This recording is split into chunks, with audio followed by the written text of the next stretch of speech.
Government job ಸರ್ಕಾರಿ ಕೆಲಸ ಯಾರಿಗೆ ಬೇಡ ಹೇಳಿ, ಅದು ರಾಜ್ಯ ಸರ್ಕಾರ ಇರ್ಬೋದು ಅಥವಾ ಕೇಂದ್ರ ಸರ್ಕಾರದಲ್ಲಿ ಏನಾದರೂ ಜಾಬ್ ಸಿಕ್ತು ಅಂದರೆ ಅದು ನಮ್ಮ ಕರಿಯರೇ ಬೆಸ್ಟು, ಆರಾಮಾಗಿ ಸೆಟ್ಲ್ ಆದ್ವಿ ಅಂತಲೇ ಕೂಡ ಎಲ್ಲರೂ ಕೂಡ ಭಾವಿಸ್ತಾರೆ. ಹಾಗಾದರೆ ರಾಜ್ಯ ಸರ್ಕಾರ ಮತ್ತು ಕೇಂದ್ರ ಸರ್ಕಾರ ಪರೀಕ್ಷೆಗಳನ್ನು ನಡೆಸುತ್ತೆ. ಆ ಪರೀಕ್ಷೆಗಳನ್ನು ನಡೆಸಿ ಜಾಬ್ಗಳನ್ನು ಕೂಡ ನೀವು ತೆಗೆದುಕೊಳ್ಬೋದಾಗಿದೆ. ಅಂದರೆ ಹುದ್ದೆಗಳನ್ನು ನೇಮಕಾತಿ ಮಾಡುವಂಥ ಕಾರ್ಯನೂ ಕೂಡ ಮಾಡುತ್ತೆ. ಟಾಪ್ 10 ಗೌರ್ಮೆಂಟ್ ಎಕ್ಸಾಮಿನೇಷನ್ಸ್ ಯಾವ್ಯಾವು ಆ ಮಾಹಿತಿಯನ್ನು ನಿಮಗೆ ಕೊಡ್ತೀನಿ. ಇದರಲ್ಲಿ ಕೆಲವರಿಗೆ ಬಹುತೇಕರಿಗೆ ಗೊತ್ತಿರ್ಬೋದು, ಆದರೆ ನಿಮಗೆ ಇನ್ನೂ ಗೊತ್ತಿಲ್ಲದೆ ಇರುವಂಥ ಇನ್ಫಾರ್ಮೇಷನ್ನು ಕೂಡ ಈ ಟಾಪ್ 10 ಎಕ್ಸಾಮಿನೇಷನ್ ಬಗ್ಗೆ ಮಾಹಿತಿಯನ್ನು ಕೊಡ್ತಾ ಇದ್ದೀನಿ. ನಿಮಗೆ ಯೂಸ್ಫುಲ್ ಆಗುತ್ತೆ ಅಂತೇಳಿ ತುಂಬ ಎಕ್ಸ್ಪ್ಲೇನ್ ಮಾಡಲಿಕ್ಕೆ ಹೋಗೋದಿಲ್ಲ, ಬ್ರೀಫಾಗಿ ನಿಮಗೆ ಬೇಸಿಕ್ ಇನ್ಫಾರ್ಮೇಷನ್ನ ಕೊಡುವಂಥ ಕೆಲಸವನ್ನು ಮಾಡಿದ್ದೀನಿ. ಮೊದಲನೇದಾಗಿ UPSC ಟಾಪ್ 1ನಲ್ಲಿರುವಂಥ ಎಕ್ಸಾಮಿನೇಷನ್ ಯಾವುದು ಅಂದರೆ ಕೇಂದ್ರ ಸರ್ಕಾರ ನಡೆಸುವಂಥ UPSC ಸಿವಿಲ್ ಸರ್ವಿಸ್ ನಡೆಸುವಂಥ ಎಕ್ಸಾಮ್ ಏನಿದೆ ಅದು UPSC ಎಕ್ಸಾಮ್. ಈ UPSC ಎಕ್ಸಾಮ್ ಟಾಪ್ 1 ಎಕ್ಸಾಮ್ ಇದು. ಈ ಎಕ್ಸಾಮಲ್ಲಿ ಪಾಸ್ ಆದರೆ ಟಾಪ್ 1 ಪೋಸ್ಟ್ ಜಾಬ್ ಸಿಗುತ್ತೆ. ಒಳ್ಳೆ ರ್ಯಾಂಕ್, ಮೊದಲ ರ್ಯಾಂಕ್ಗಳನ್ನು ಏನಾದರೂ ಪಡೆದಿದ್ರೆ IAS ಆಗ್ತೀರಾ. ಅದಕ್ಕಿಂತಲೂ ಕೂಡ ಕಡಿಮೆ ರ್ಯಾಂಕನ್ನು ಏನಾದರೂ ಪಡೆದಿದ್ರೆ IPS ಆಗ್ತೀರಾ. ಅದಕ್ಕಿಂತಲೂ ಕೂಡ ಕಡಿಮೆ ಮಾರ್ಕ್ಸ್ಗಳು ಅಂದರೆ ರ್ಯಾಂಕ್ ಬಂದಿದ್ದರೆ ನೀವು IFS ಆಗ್ತೀರಾ, ಅಂದರೆ ಇಂಡಿಯನ್ ಫಾರಿನ್ ಸರ್ವೀಸ್. ಅದರ ಜೊತೆಗೆ ಕೇಂದ್ರ ಸರ್ಕಾರದ ಅತ್ಯುನ್ನತವಾದಂಥ ಹುದ್ದೆಗಳಿಗೂ ಕೂಡ ನೀವು ಜಾಯ್ನ್ ಆಗ್ತೀರಾ. ಸೊ ಈ 3 ಪ್ಯಾಟರ್ನ್ಗಳ ಇರುವಂಥ exam union public service commission UPSC civil service exam ಏನಿದೆ, ಈ ಎಕ್ಸಾಮಲ್ಲಿ 3 ಅತ್ಯುನ್ನತವಾದಂಥ ಹುದ್ದೆಗಳನ್ನು ನೀವು ಪಡಿಬೋದು. ಇದಕ್ಕೆ ಏನು ಕ್ವಾಲಿಫಿಕೇಷನ್ನು ಅನ್ನೋದಾದರೆ, ಒಂದು ನೀವು ಭಾರತೀಯರಾಗಿರಬೇಕು, ಏಜ್ 21ರಿಂದ 32 ವರ್ಷ ಇದೆ, ಎನಿ ಡಿಗ್ರಿ, ಅದು BA BCom BSc ಇರ್ಬೋದು, ಈವನ್ ಇಂಜಿನಿಯರಿಂಗ್ ಇರ್ಬೋದು, ಅಥವಾ ನೀವು MBBS ಮಾಡಿದರೂ ಕೂಡ ಎಕ್ಸಾಮನ್ನು ಬರಲಿಕ್ಕೆ ಅವಕಾಶ ಇರುತ್ತೆ. ಮೊದಲನೇದಾಗಿ ನಿಮಗೆ ಪ್ರಿಲಿಮಿನರಿ ಎಕ್ಸಾಮ್ ಇರುತ್ತೆ, ಆಬ್ಜೆಕ್ಟಿವ್ ಟೈಪ್ ಕ್ವಶನ್ಸ್ ಇರುತ್ತೆ. ಅದು ಪಾಸ್ ಆದರೆ ನೀವು ಮೇನ್ ಎಕ್ಸಾಮನ್ನು ಬರಿಬೇಕಾಗತ್ತೆ. ಸೊ ಸಬ್ಜೆಕ್ಟಿವ್ ಕ್ವಶನ್ಸ್ ಇರುತ್ತೆ, ಅದನ್ನು ನೀವು ಕ್ಲಿಯರ್ ಮಾಡಿದ್ರೆ ನೀವು ನೆಕ್ಸ್ಟ್ 3rd ಆಪ್ಷನ್ ಯಾವುದು ಅಂದರೆ ಅದು ಇಂಟರ್ವ್ಯೂ ಇರುತ್ತೆ, ಪರ್ಸ್ನಾಲಿಟಿ ಟೆಸ್ಟ್. ಸೊ ಇದನ್ನು ನೀವು ಕ್ರ್ಯಾಕ್ ಮಾಡಿದ್ರೆ, ಇದರಲ್ಲಿ ಒಳ್ಳೆ ಮಾರ್ಕ್ಸನ್ನು ಪಡೆದ್ರೆ ನೀವು ಒಳ್ಳೆ ರ್ಯಾಂಕನ್ನು ಪಡಿಬೋದು. ರ್ಯಾಂಕನ್ನು ಪಡೆದ್ರೆ IAS IPS ಅದರ ಜೊತೆಗೆ IFS, ಇದ್ರ ಬಗ್ಗೆ ಭಾಳ ಜನರಿಗೆ ಗೊತ್ತಿಲ್ಲ.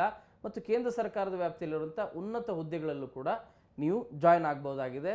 ಅಕಾರ್ಡಿಂಗ್ ಟು ಯುವರ್ ರ್ಯಾಂಕಿಂಗ್, ಎಷ್ಟು ರ್ಯಾಂಕ್ ಬಂದಿದೆ ಅನ್ನೋದ್ರ ಮೇಲೆ ಡಿಪೆಂಡ್ ಆಗುತ್ತೆ. ಇದಕ್ಕೆ ತುಂಬ ಹಾರ್ಡ್ ವರ್ಕ್ ಬೇಕಾಗತ್ತೆ. UPSC ಕ್ರ್ಯಾಕ್ ಮಾಡೋದು ಅಷ್ಟು ಸುಲಭದ ಮಾತಲ್ಲ. ಎಲ್ಲ ವಿಷಯಗಳಲ್ಲೂ ಕೂಡ ಪರಿಣಿತರಾಗಿರ್ಬೇಕಾಗತ್ತೆ. ನೀವು ಯಾವ್ಯಾವ ವಿಷಯಗಳನ್ನು ಆಯ್ಕೆ ಮಾಡ್ಕೊಂಡಿರ್ತೀರಿ ಅದರಲ್ಲಿ ಅಫ್ಕೋರ್ಸ್ ನಿಮಗೆ ಒಳ್ಳೆ ನಾಲೆಡ್ಜ್ ಇರಬೇಕಾಗತ್ತೆ. ಅದು ನಿಮಗೆ ಗ್ರಾಮ ಪಂಚಾಯಿತಿಯ ಮಾಹಿತಿಯಿಂದ ಹಿಡಿದು ವಿದೇಶಾಂಗದ ನೀತಿಯ ಬಗ್ಗೆನೂ ಕೂಡ ನಿಮ್ಗೆ ಮಾಹಿತಿ ಇರಬೇಕಾಗತ್ತೆ. ಸೊ ಮತ್ತು ನಿಮ್ಮದು ಒಂದು ವಿಷನ್ ಕೂಡ ಬೇಕಾಗತ್ತೆ, ತುಂಬ ಇಂಪಾರ್ಟೆಂಟ್. ಸೊ ಎಲ್ಲವನ್ನೂ ಕೂಡ ಅಬ್ಸರ್ವ್ ಮಾಡಿನೇ ಇಂಡಿಯನ್ IAS ನಿಮಗೆ ಆಪ್ಷನ್ ಕೊಡ್ತಾರೆ. ಅಂದರೆ ನಿಮಗೆ ಜಾಬ್ಗಳು ಸಿಗುವಂಥ ಚಾನ್ಸಸ್ ಏನು, ಅಫ್ಕೋರ್ಸ್ ಒಳ್ಳೆ ರ್ಯಾಂಕ್ ಪಡೆದ್ರೆ ನೀವು ತೊಗೊಂಡೇ ತೊಗೋತೀರಾ, IPS ತೊಗೊಳ್ತೀರಾ. ಅದ್ರ ಜೊತೆಗೆ IFS ಕೂಡ ಎಕ್ಸಾಮ್ನ ನಿಮಗೆ ಪೋಸ್ಟ್ ಸಿಗುತ್ತೆ. ಎರಡನೇದಾಗಿ UPSCಯಲ್ಲಿ ಇನ್ನೊಂದು ವಿಭಾಗವನ್ನು ಮಾಡಿದ್ದಾರೆ. ಅದು ಯಾವುದು ಅಂದರೆ ಇಂಜಿನಿಯರಿಂಗ್ ಸರ್ವಿಸ್ ಎಕ್ಸಾಮಿನೇಷನ್ ಅಂತ, ESE. ಈ ಎಕ್ಸಾಮಿನೇಷನ್ನು ಕೂಡ ಸೇಮ್ UPSC ಮಾದರಿಯಲ್ಲೇ ಇರುತ್ತೆ. ಒಂದು ಭಾರತೀಯರಾಗಿರಬೇಕು, 21ರಿಂದ 30 ವರ್ಷ ಆಗಿರಬೇಕು, ಅಷ್ಟರೊಳಗಡೆ ಎಕ್ಸಾಮನ್ನು ಬರಿಬೋದಾಗಿದೆ. ಎನಿ ಡಿಗ್ರಿ ಇನ್ ಇಂಜಿನಿಯರಿಂಗ್, ಯಾಕಂದರೆ ಟೆಕ್ನಿಕಲ್ ಕೋರ್ಸ್ ಆಗಿರೋದ್ರಿಂದ ಇಂಜಿನಿಯರಿಂಗ್ ಸಂಬಂಧಿಸಿದಂತೆ ಎನಿ ರಿಕಗ್ನೈಸ್ಡ್ ಯೂನಿವರ್ಸಿಟಿಯಿಂದ ನೀವು ಒಂದು ಸರ್ಟಿಫಿಕೇಟ್, ಅಂದರೆ ಅದು ಡಿಗ್ರಿ ಸರ್ಟಿಫಿಕೇಟ್ ಆಗಿದ್ದರೆ ಇಂಜಿನಿಯರಿಂಗ್ ಸರ್ಟಿಫಿಕೇಟ್ ಇರ್ಬೋದು. ಸೊ ಅವುಗಳನ್ನು ನೀವು ಸಬ್ಮಿಟ್ ಮಾಡಿ ಈ ಎಕ್ಸಾಮನ್ನು ಬರಿಬೋದಾಗಿದೆ. ಈ ಎಕ್ಸಾಮ್ ಬರೋದ್ರಿಂದ ನಿಮಗೆ ಯಾವ ಪೋಸ್ಟ್ ಸಿಗುತ್ತೆ ಅಂದರೆ ಅತ್ಯುನ್ನತವಾದಂಥ ಹುದ್ದೆಗಳು, ಅದು PWD ಇರ್ಬೋದು, ಅಥವಾ ಬಾರ್ಡರ್ ರೋಡ್ಸ್ ಇರ್ಬೋದು, ಅಥವಾ NHAI ಅಂದರೆ ನ್ಯಾಷನಲ್ ಹೈವೇ ಅಥಾರಿಟಿ ಸಂಬಂಧಿಸಿದಂಥ ರೋಡ್ ಇರ್ಬೋದು, PWD ಸಂಬಂಧಿಸಿದಂತೆ ಅಂದರೆ ಸೆಂಟ್ರಲ್ PWD ಡಿಪಾರ್ಟ್ಮೆಂಟು ಕೂಡ ಇದೆ. ಇದರಲ್ಲೂ ಕೂಡ ಉತ್ತಮವಾದಂಥ ಹುದ್ದೆಯನ್ನು ನೀವು ಪಡಿಬೋದಾಗಿದೆ. ಸೊ ಇದಕ್ಕೂ ಕೂಡ ಹಾರ್ಡ್ ವರ್ಕ್ ಕಂಪಲ್ಸರಿ ಮತ್ತು ಎಕ್ಸಾಮಿನೇಷನ್ ಇರುತ್ತೆ. ನೀವು ಇಂಜಿನಿಯರಿಂಗ್ ಏನೋ ಪಾಸ್ ಆಗಿರ್ತೀರ, ಬಟ್ ಇಲ್ಲಿ ಎಕ್ಸಾಮನ್ನು ನೀವು ಬರಿಬೇಕಾದ್ರೆ ನ್ಯಾಷನಲ್ ವೈಸ್ ಅಂದರೆ ನಿಮ್ಮ ಭಾರತದಾದ್ಯಂತ ಕೂಡ ಕಾಂಪಿಟೇಟರ್ಸ್ ಇರ್ತಾರೆ ಅನ್ನೋದನ್ನು ಮರಿಬೇಡಿ. ಇದರ ಜೊತೆಗೆ ಈಗ 2 ಬಗ್ಗೆ ಮಾಹಿತಿಯನ್ನು ಕೊಟ್ಟೆ. 3ನೇದು ನಿಮಗೆ ಗೇಟ್ ಎಕ್ಸಾಮ್ ಅಫ್ಕೋರ್ಸ್ ತುಂಬಾ ಟಫ್ ಎಕ್ಸಾಮ್ ಅಂತಲೇ ಎಲ್ಲರೂ ಕೂಡ ಭಾವಿಸ್ತಾರೆ. ಆದರೆ ಅದಕ್ಕೆ ಹಾರ್ಡ್ ವರ್ಕ್ ಕಂಪಲ್ಸರಿ ಬೇಕೇ ಬೇಕು. Graduate aptitude test in engineering, ಈ ಪೋಸ್ಟನ್ನು ನೀವು ಎಕ್ಸಾಮನ್ನು ಬರೆದ್ರೆ ನೀವು ಎಂತೆಂಥ ಪೋಸ್ಟ್ಗಳನ್ನು ತೆಗೆದುಕೊಳ್ಬೋದು ಅನ್ನೋದನ್ನು ಆಮೇಲೆ ಹೇಳ್ತೀನಿ. ಮೊದಲನೇದಾಗಿ ಏನು ಕ್ವಾಲಿಫಿಕೇಷನ್ ಬೇಕು ಅನ್ನೋದಾದರೆ ನೀವು ಭಾರತೀಯರಾಗಿರಬೇಕು. ಇದಕ್ಕೆ ಒಂದು ಪ್ಲಸ್ ಪಾಯಿಂಟ್ ಅಂದರೆ ಯಾವುದೇ ರೀತಿಯಾದಂಥ ಏಜ್ ಲಿಮಿಟ್ ಇಲ್ಲ. ನೀವು bachelor degree from any recognised university. So bachelor degree any ಆಗಿರ್ಬೋದು, ಯಾವುದೇ ಆಗಿರ್ಬೋದು, ನೀವು ಎಕ್ಸಾಮನ್ನು ಬರಿಬೋದಾಗಿದೆ. ಇದರಿಂದ ನಿಮಗೆ ಬೇರೆ ಬೇರೆ ರೀತಿಯಾಗಿ higher studies like BTech, MTech, PhD admission ಮಾಡಿ ಇನ್ಸ್ಟಿಟ್ಯೂಷನ್ ಲೈಕ್ ಇರುವಂಥ IIT, NITಗಳಲ್ಲೂ ಕೂಡ ನೀವು ಜಾಯ್ನ್ ಆಗ್ಬೋದಾಗಿದೆ. ಒಳ್ಳೆ ಪೋಸ್ಟನ್ನು ಕೂಡ ಪಡಿಬೋದಾಗಿದೆ. ಯಾಕಂದರೆ ಆ ರೀತಿಯಾದಂಥ ಜಾಬ್ ನಿಮಗೆ ಎಕ್ಸಾಮ್ ಪ್ಯಾಟರ್ನ್ ಹೇಗಿರುತ್ತೆ ಅನ್ನೋದನ್ನ ಮಾಹಿತಿನ ಕೂಡ ಕೊಡ್ತೀನಿ. ಆಬ್ಜೆಕ್ಟಿವ್ ಕ್ವಶನ್ಸ್ ಇರುತ್ತೆ, ನಿಮಗೆ MCQs ಸಂಬಂಧಿಸಿದಂಥ ಕ್ವಶನ್ಸ್ ಅಂದರೆ ಪ್ಯಾಟರ್ನ್ ಹೇಳ್ತಾ ಇರೋದು. ಜೊತೆಗೆ NIT ಪ್ಯಾಟರ್ನ್ಸ್ ಇರುತ್ತೆ. 65 ಕ್ವಶನ್ಸ್ ಇರುತ್ತೆ, 1000 ಮಾರ್ಕ್ಸ್ ಇರುತ್ತೆ ಟೋಟಲ್. ಇದು ಎಕ್ಸಾಮ್ನ ಪ್ಯಾಟರ್ನ್ ಇರುತ್ತೆ. ಗೇಟ್ ಸಿಲೆಬಸ್ ನಿಮಗೆ ಆನ್ಲೈನಲ್ಲಿ ಎಲ್ಲದು ಕೂಡ ಸಿಗುತ್ತೆ. ಅತ್ಯುತ್ತಮವಾದಂಥ ಪೋಸ್ಟನ್ನು ನೀವು ಜಾಯ್ನ್ ಆಗ್ಬೋದಾಗಿದೆ. ಅದು IAS ಇರ್ಬೋದು, IIT ಇರ್ಬೋದು. ನಿಮ್ಗೆ ಕ್ವಾಲಿಫೈಯಿಂಗ್ ಅತ್ಯುನ್ನತವಾದಂಥ ಹುದ್ದೆಗಳಲ್ಲಿ ನೀವು ಜಾಯ್ನ್ ಆಗ್ಬೋದಾಗಿದೆ. ಸೊ ಇನ್ನು ಮೂರನೇದಾಯಿತು. ನಾಲ್ಕನೇದು ನಿಮಗೆ ಸ್ಟಾಫ್ ಸೆಲೆಕ್ಷನ್ ಕಮಿಷನ್, ಕೇಂದ್ರ ಸರ್ಕಾರದ ವ್ಯಾಪ್ತಿಯಲ್ಲಿ ಬರುವಂಥ SSC. ಇದು ಎಕ್ಸಾಮ್ ನಿಮಗೆ ಭಾಳಷ್ಟು ಜನರಿಗೆ ಭಾವನೆ ಇರೋದೇನೆಂದರೆ ಬರೀ ರೈಲ್ವೆಗೆ ಸಂಬಂಧಿಸಿದಂಥ ಎಕ್ಸಾಮ್ಗಳನ್ನು ಮಾತ್ರ ಇದು ಕಂಡಕ್ಟ್ ಮಾಡುತ್ತೆ, ಆಫರ್ ಮಾಡುತ್ತೆ ಅಂತಿದೆ. ಇಲ್ಲ, ಕೇಂದ್ರ ಸರ್ಕಾರದಲ್ಲಿರುವಂಥ ವಿವಿಧ ವಿಭಾಗಗಳಲ್ಲೂ ಕೂಡ ನೀವು ಎಕ್ಸಾಮನ್ನು ಬರಿಬೋದು. ಇದರಲ್ಲಿ SSCಯಲ್ಲಿ 2-3 ಭಾಗಗಳನ್ನು ಮಾಡಿದ್ದಾರೆ. ಮೊದಲನೇ ಭಾಗ ಯಾವುದು ಅಂದರೆ ಅದು CGL ಅಂಥೇಳಿ, ಕಂಬೈನ್ಡ್ ಗ್ರ್ಯಾಜುಯೇಟ್ ಲೆವೆಲ್ ಎಕ್ಸಾಮ್ ಅಂಥೇಳಿ. ಇದು higher post, first higher post ಇದು SSC ಎಕ್ಸಾಮ್ಗಳಲ್ಲಿ. CGL ಎಕ್ಸಾಮ್ಸ್ ಏನಿದೆ, ಈ ಎಕ್ಸಾಮ್ಗಳನ್ನು ಮಾಡಿದರೆ ನೀವು ಏನು ಪೋಸ್ಟ್ ತೆಗೆದುಕೊಳ್ತೀರಾ ಮೊದಲು ಮಾಹಿತಿಯನ್ನು ಕೊಟ್ಬಿಡ್ತೀನಿ. ಅಸಿಸ್ಟೆಂಟ್ ಆಡಿಟ್ ಆಫೀಸರ್ ಆಗ್ತೀರಾ, ಅಸಿಸ್ಟೆಂಟ್ ಸೆಕ್ಷನ್ ಆಫೀಸರ್ ಆಗ್ತೀರಾ, ಇನ್ಸ್ಪೆಕ್ಟರ್ ಆಫ್ ಇನ್ಕಮ್ ಟ್ಯಾಕ್ಸ್ ಡಿಪಾರ್ಟ್ಮೆಂಟಲ್ಲಿ ನೀವು ಇನ್ಸ್ಪೆಕ್ಟರ್ ಆಗಿ ಕಾರ್ಯನಿರ್ವಹಿಸ್ತೀರಾ, ಸಬ್ ಇನ್ಸ್ಪೆಕ್ಟರ್ ಆಗಿಯೂ ಕಾರ್ಯನಿರ್ವಹಿಸ್ತೀರಾ. ಅಮಾಂಗ್ ಅದರ್ಸ್ ಬೇರೆ ಬೇರೆ department like ED, enforcement directorate ಡಿಪಾರ್ಟ್ಮೆಂಟಲ್ಲೂ ಕೂಡ ನೀವು ಕೆಲಸವನ್ನು ಮಾಡ್ತೀರಾ. ಇನ್ಕಮ್ ಟ್ಯಾಕ್ಸ್ ಡಿಪಾರ್ಟ್ಮೆಂಟಲ್ಲಿ ವರ್ಕ್ ಮಾಡ್ತೀರಾ. ಹೀಗೆ ನಿಮಗೆ GST ಸಂಬಂಧಿಸಿದಂಥ ಡಿಪಾರ್ಟ್ಮೆಂಟಲ್ಲೂ ಕೂಡ ನೀವು ವರ್ಕ್ ಮಾಡ್ತೀರಾ. ಒಳ್ಳೊಳ್ಳೆ ಪೋಸ್ಟಲ್ಲಿ ನೀವು ಜಾಬನ್ನು ಸಿಗ್ತಿದೆ, ಒಳ್ಳೆಯ ಅವಕಾಶವೂ ಕೂಡ ಇರುತ್ತೆ. ಇದಕ್ಕೆ ಏಜ್ ಲಿಮಿಟ್ ಇದೆ, 18ರಿಂದ 32. ನೀವು ಭಾರತೀಯರಾಗಿರಬೇಕು. ಎನಿ ಡಿಗ್ರಿ ರಿಕಗ್ನೈಸ್ಡ್ ಯೂನಿವರ್ಸಿಟಿ ಅಂತಿದೆ. ಬಟ್ ನೀವು ಅಕೌಂಟ್ಸಿಗೆ ಸಂಬಂಧಿಸಿದಂತೆ ನೀವು ಹೆಚ್ಚು ಪರಿಣಿತರಾಗಿದ್ದರೆ ಈ ಎಕ್ಸಾಮನ್ನು ಕ್ರ್ಯಾಕ್ ಮಾಡಲಿಕ್ಕೆ ಅವಕಾಶ ಹೆಚ್ಚು ಇರುತ್ತೆ.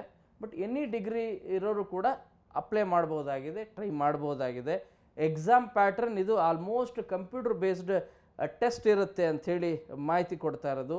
ಡಾಟಾ ಎಂಟ್ರಿ, ಸ್ಕಿಲ್ ಟೆಸ್ಟ್ ಎಲ್ಲವೂ ಕೂಡ ಕೇಳ್ತಾರೆ. ಇವೆಲ್ಲದೂ ಕೂಡ ಅಂದರೆ ಕಂಪ್ಯೂಟರ್ ಬಗ್ಗೆ ಹೆಚ್ಚು ನಿಪುಣತೆ ಹೊಂದಿದ್ರೆ, ಅದ್ರ ಬಗ್ಗೆ ಬೇಸಿಕ್ ಇನ್ಫಾರ್ಮೇಷನ್ ಗೊತ್ತಿತ್ತು ಅಂದರೆ ನಿಮಗೆ ಈಸಿ ಆಗುತ್ತೆ ಈ ಎಕ್ಸಾಮ್.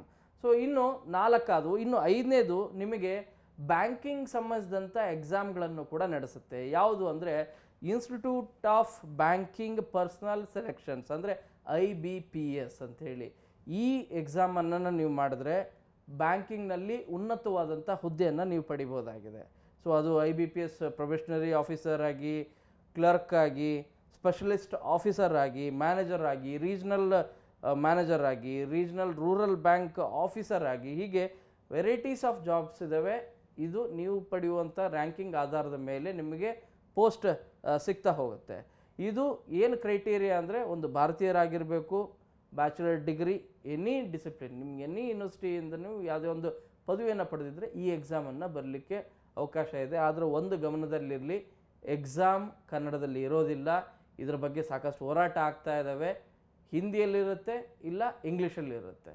ಸೊ ಇವೆರಡು ಒಂದು ಮಾಹಿತಿ ನಿಮಗೆ ಗೊತ್ತಿರಲಿ. ಮತ್ತು ಇಡೀ ಭಾರತದಾದ್ಯಂತ ಇರುವಂಥ ಬೇರೆ ಬೇರೆ ರಾಜ್ಯಗಳ ಅಭ್ಯರ್ಥಿಗಳ ಜೊತೆ ನಾವು ಕಾಂಪಿಟೇಷನ್ ಕೊಡ್ತಾ ಇದ್ದೀವಿ ಅನ್ನೋದನ್ನು ಮರಿಬೇಡಿ. ಏಜ್ 20 to 30 ಒಳಗಡೆ ಏಜ್ ಲಿಮಿಟ್ ಇದೆ. ಸೊ ಅವರು ಈ ಎಕ್ಸಾಮನ್ನು ಬರಿಬೋದಾಗಿದೆ. ಹೇಗಿರುತ್ತೆ ಅಂದರೆ ಇದು ಕೂಡ UPSC ಮಾದರಿಯಲ್ಲೇ ಇರುತ್ತೆ. ಪ್ರಿಲಿಮಿನರಿ ಎಕ್ಸಾಮ್ ಇರುತ್ತೆ, ಮೇನ್ ಎಕ್ಸಾಮ್ ಇರುತ್ತೆ, ಅದಾದಮೇಲೆ ನಿಮಗೆ ಇಂಟರ್ವ್ಯೂ ಕೂಡ ಇರುತ್ತೆ. ಸೊ ಇದು ಸಂಬಂಧಿಸಿದಂತೆ IBPS, ನಿಮ್ಮ ಬ್ಯಾಂಕಿಂಗ್ ಸೆಕ್ಟರ್ ಸಂಬಂಧಿಸಿದಂಥ ಜಾಬ್ಸ್ ಇರುವಂಥ ಎಕ್ಸಾಮಿನೇಷನ್. ಈ ಎಕ್ಸಾಮ್ ಪಾಸ್ ಆದರೆ ನೀವು ಬ್ಯಾಂಕಿಂಗ್ ಸಂಬಂಧಿಸಿದಂಥ ಜಾಬನ್ನು ಪಡಿಬೋದಾಗಿದೆ. ಇನ್ನು railway recruitment board junior engineer ಅಂತೇಳಿ ಸಪ್ರೇಟಾಗಿ RRBJE ಅವರೇ ಎಕ್ಸಾಮಿನೇಷನ್ನ ಕಂಡಕ್ಟ್ ಮಾಡ್ತಾರೆ. ರೈಲ್ವೆ ಡಿಪಾರ್ಟ್ಮೆಂಟಲ್ಲಿರುವಂಥ ಬೋರ್ಡ್ ಜೂನಿಯರ್ ಇಂಜಿನಿಯರ್ ಅವರೇ ಎಕ್ಸಾಮಿನೇಷನ್ನ ಕಂಡಕ್ಟ್ ಮಾಡ್ತಾರೆ. ಈ ಎಕ್ಸಾಮ್ನ ನೀವೇನಾದರೂ ಕ್ರ್ಯಾಕ್ ಮಾಡಿದ್ರೆ, ಪಾಸ್ ಮಾಡಿದ್ರೆ, ಜೂನಿಯರ್ ಇಂಜಿನಿಯರಿಂದ ಹಿಡಿದು ಒಳ್ಳೆ ಪೋಸ್ಟ್ಗಳನ್ನು ನೀವು ಪಡಿಬೋದಾಗಿದೆ.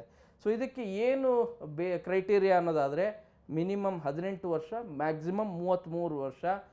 ಏನು ಬೇಕಾಗುತ್ತೆ ಕ್ವಾಲಿಫಿಕೇಷನ್ ಅಂದರೆ degree, diploma holder in engineering from A recognised university. ಅದು ನಿಮಗೆ ಇಲ್ಲಿ ಇಂಜಿನಿಯರಿಂಗ್ ಆದರೂ ಡಿಗ್ರಿ ತೊಗೊಂಡಿರ್ತೀರ ಅಥವಾ ಇಂಜಿನಿಯರಿಂಗ್ ಡಿಪ್ಲೊಮಾ ಆದರೂ ಆಗಿದ್ರು ಈ ಎಕ್ಸಾಮನ್ನು ಬರಿಬೋದಾಗಿದೆ. ಏನು ಎಕ್ಸಾಮ್ ಪ್ಯಾಟರ್ನ್ ಹೇಗಿರುತ್ತೆ ಅಂದರೆ ನಿಮಗೆ CBT ಸ್ಟೇಜ್ 1 ಅಂತ ಇರುತ್ತೆ, CBT ಸ್ಟೇಜ್ 2 ಅಂತಿರುತ್ತೆ.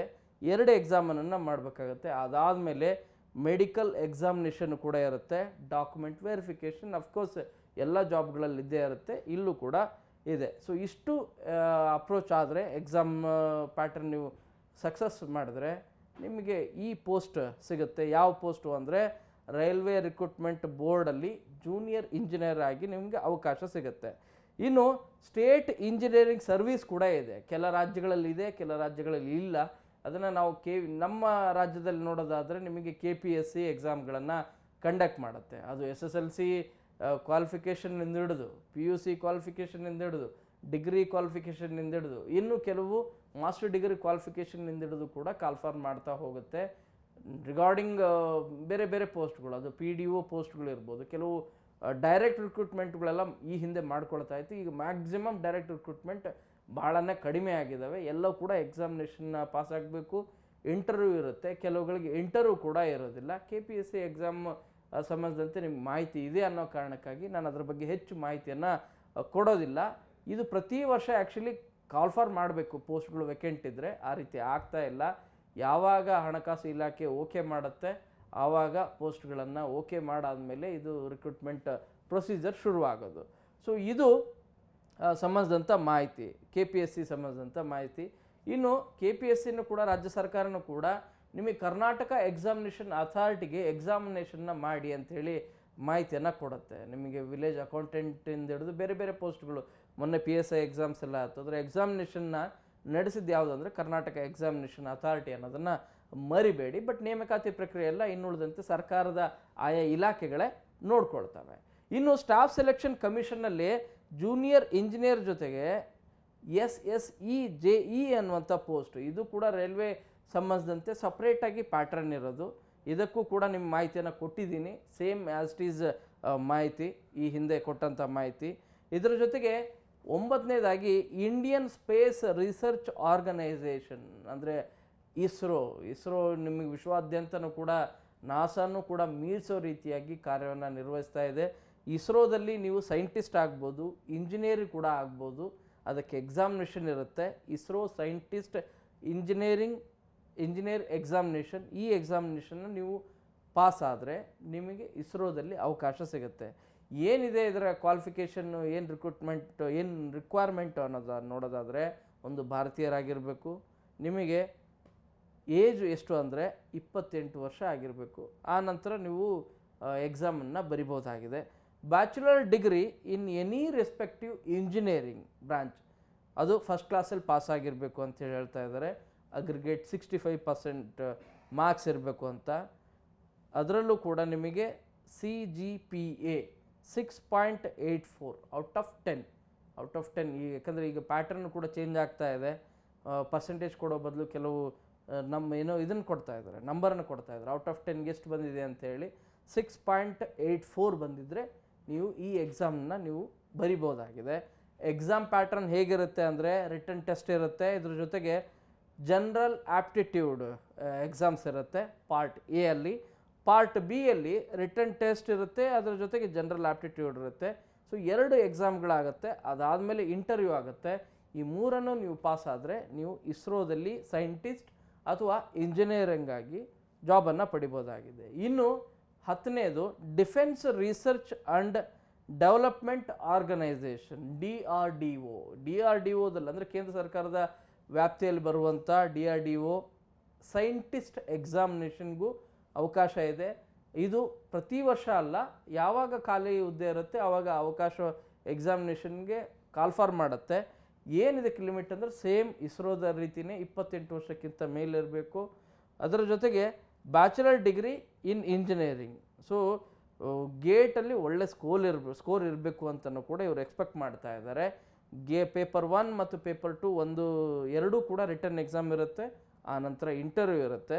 ಇಷ್ಟನ್ನು ನೀವು ಪಾಸ್ ಆದರೆ ಜಾಬನ್ನು ನೀವು ಪಡಿಬೋದಾಗಿದೆ. DRDO ಡಿಪಾರ್ಟ್ಮೆಂಟಲ್ಲಿ ನೀವು ಕೆಲಸವನ್ನು ಪಡಿಬೋದಾಗಿದೆ. ಬಹುತೇಕವಾಗಿ ನಾನು ಹೇಳಿರುವಂಥ ಈ 10 ಗೌರ್ಮೆಂಟ್ ಎಕ್ಸಾಮ್ಗಳಲ್ಲಿ ಬಹುತೇಕವಾಗಿ ಕೇಂದ್ರ ಸರ್ಕಾರದ ಸಂಬಂಧಿಸಿದಂಥ ಪೋಸ್ಟ್ಗಳೇ ಇದ್ದಾವೆ. ರಾಜ್ಯ ಸರ್ಕಾರಕ್ಕೆ ಸಂಬಂಧಿಸಿದಂಥ ಪೋಸ್ಟ್ಗಳು ಯಾವ್ಯಾವ ಕಾಲ್ಫಾರ್ಮ್ ಮಾಡ್ತವೆ ಅನ್ನೋದ್ರ ಬಗ್ಗೆ ಹೆಚ್ಚು ಮಾಹಿತಿಯನ್ನು ಕೊಟ್ಟಿಲ್ಲ. ಇದು ಬೇಸಿಕ್ ಇನ್ಫಾರ್ಮೇಷನ್ ನಿಮಗೆ ಯೂಸ್ಫುಲ್ ಆಗುತ್ತೆ ಅಂಥೇಳಿ ಭಾವಿಸಿದ್ದೀನಿ. ಇದಕ್ಕೆ ಸಂಬಂಧಿಸಿದಂತೆ ನೀವು ಹೆಚ್ಚಿನ ಇನ್ಫಾರ್ಮೇಷನ್ ಬೇಕು ಅನ್ನೋದ್ರ ಕಾಮೆಂಟ್ ಮಾಡಿ. ನಾನು ಮತ್ತೊಂದು ವೀಡಿಯೋದಲ್ಲಿ ಒಂದೊಂದೇ ಸಪ್ರೇಟಾಗಿ ಹೆಚ್ಚು SSC ಬಗ್ಗೆನೇ ನಾನು ಪ್ರತ್ಯೇಕವಾಗಿ ವೀಡಿಯೋನ ಮಾಡಬೇಕು ಅಂತಲೂ ಕೂಡ ಅಂದ್ಕೊಂಡಿದ್ದೀನಿ. ಅದನ್ನು ನಾನು ನಿಮಗೆ ಆ ವಿಡಿಯೋ ಮಾಡಿ ನಿಮ್ಮ ಮಾಹಿತಿಯನ್ನು ಕೂಡ ಕೊಡ್ತೀನಿ. ಈ ಮಾಹಿತಿ ನಿಮಗೆ ಇಷ್ಟ ಆಗಿದೆ ಅಂತೇಳಿ ಭಾವಿಸ್ತೀನಿ. ಕ್ಯಾಮ್ರಾ ಪರ್ಸನ್ ಎಡ್ವಿನ್ ಜೊತೆ ಶರಣು ಹಂಪಿ, ನ್ಯೂಸ್ 18.